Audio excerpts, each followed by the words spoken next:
Hey everybody, this is Dustin, your RV specialist. So I'm just coming back to take a quick peek at this AIM made by Grand Design. It's an Imagine, and it's a cute small trailer. I did a video on it when it came in, and it looks like the customers went ahead and elected to have us do a body reseal on it, which is fantastic. Water prevention's huge. So I'll come up here and take some closer shots so you can kind of see. You know, as you can see, Dave has gone back and put white silicone or sealant, RV grade around all the components. He's done black around all the moldings, right? White on the sides. A lot of times people say, you know, hey, why did you go white instead of black? Well, we do that because the walls are white and the compartments are black. The black is harder to apply and it makes a mess on the white walls. And then also you'll say, well, why didn't you use clear, right? So a lot of times there's gaps and spaces behind the compartment doors or moldings that you don't want to dig out.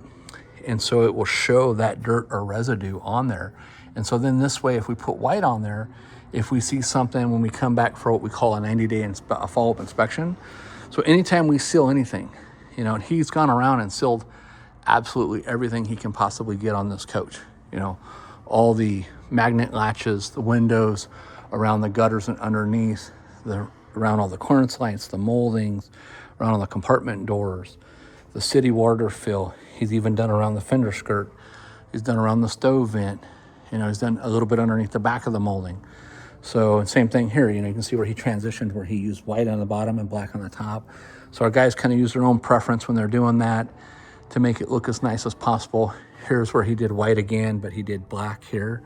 So they'll go ahead and do, you know, whatever they feel color-wise on the units. We don't come in and say, oh, I want you to use this or that on there, you know.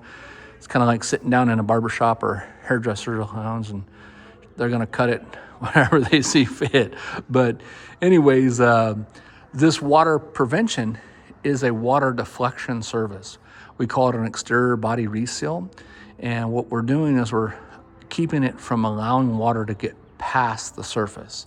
So not only does it, you know, keep the water, but it also lets us see that if there's anything that's moving after we've resealed it for any vibrations or damages, right? So we're always talking about ladders. This is the first time, obviously, you can see that the ladders, mounts have all been sealed up. We don't want water to get back past there. So there's typically no putties, or sometimes I'll put like a little rubber mat, a little pad underneath like a gasket or like a foam. And when that dries out and just expansion, contraction, and vibration over the years, it'll shrink up. It'll let water run down through here. It'll hit and damage the screws. And then behind the wall is just small little pieces of OSB that's built into it or glued. And sometimes they're stapled as well. And so when they do that, if the water gets in there, it'll dry rot that area and there's no fixing it. You know, we can take them loose and spin them and put them back on a different direction. And you can't just add additional supports because it's blocking in the wall for it. So, but again, you know, see, he went around the water heater door. Same thing, he did the lights. Same thing, he transitioned black around here and then stopped and did white around that compartment door. You know, the latches underneath different parts of the awnings, the windows. You don't seal up. We just had somebody show me a picture when they were messaging me. So if you're one of the gentlemen that's seen that, he took his, somehow he broke the door behind the furnace. And this is a smaller furnace, but he broke the framework somehow. And so he replaced his framework and he said, hey, I'm sealing the framework behind it, but do I also need to seal the outer edge? And no, you don't. There's a lip on that. So obviously if you blast it with water hard, it's going to get in there. So don't do that. Don't spray it in there. But there is sealant that's behind this. And usually Dave takes this stuff apart and seals back behind it and puts it back together. And I believe he did so in that case too. But again, he went back through the fender skirts, city water fill, electrical outlet, around all the entry door hands, the Linda hands. This is a 15 RB.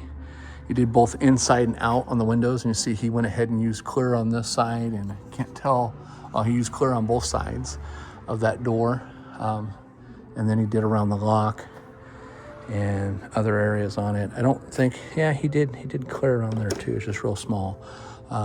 Same thing, he hit black around there and did around the gutters too. So, all right, well, everything looks good.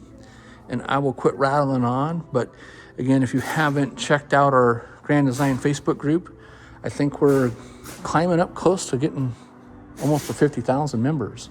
So I encourage you to do so. It's where we share, customers' units that are in here in the shop that we're working on. We also share like tips, tricks, tools that we use, things that's going on, things that we come across, and it helps everybody. It helps the mobile guys. It helps the people that are working on them themselves. It helps the manufacturers.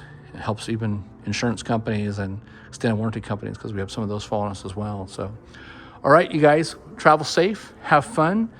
It is March 19th, a couple days after St. Patrick's Day, and we're looking forward to the weekend coming up so we can get out and go do something with our RVs. So you guys have a good one, and we'll talk to you soon. This is Dustin, your RV Specialist.